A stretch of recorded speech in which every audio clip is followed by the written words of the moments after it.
Here at Who's Your Landlord, our job is to stay on top of trends, changing dynamics in the rental industry, and through the power of crowdsourced information and our very own research, to inform you of what's going on in your community. For those of you that don't know, we're based right here in the Big Apple, so it's only right that we give you 10 staggering facts about the New York City rental scene. Number 1, New York City has a ton of people, obviously, and is actually fairly spacious, generally speaking. The 5 boroughs comprise to make up 305 square miles with about 8.7 million people living within the city's limits. Number 2, currently there are 3.5 million units in New York City, with about a third of them being located in Brooklyn. Number 3, New York City has an old, and I mean old housing stock. The average age of your multifamily apartment building across Brooklyn, Manhattan, and the Bronx is about 85 years old. Number 4, we be renting, y'all. 63% of New York City's total housing are rental units.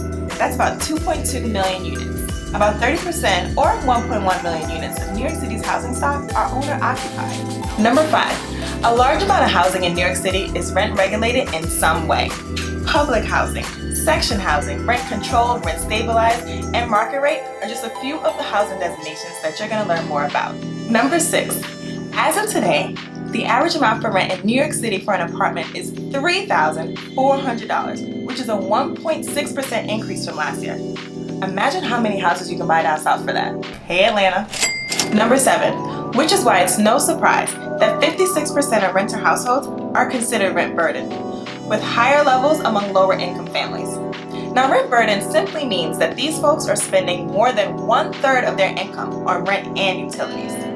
Number 8, 78% of the city's poor tenants are severely rent burdened. And the brunt of New York City's housing woes are felt by our poorest renters, the 373,000 households who earn below the federal poverty level. Number 9, on the home ownership tip, residential property tax revenue has increased by 98% since 2005, which is on average about 6% per year. Meanwhile, household incomes, they've only increased by 2% per year. Number 10, in 2017, 21,000 evictions were executed in New York City housing court. Now, while that's a lot, I would like to note that New York City put up $155 million to make sure tenants had some sort of courthouse representation. There you have it, folks, 10 staggering facts about the New York City rental scene. And to make sure you know how to navigate the New York City market, Who's Your Landlord has created the 10 rental commandments in English, Spanish, Russian, and Mandarin's on the way, the top 4 languages spoken in our city. Make sure to grab your downloadable copy at wylandlord.com, and while you're there, leave a review of your landlord, apartment buildings, and property managers too. Till next time.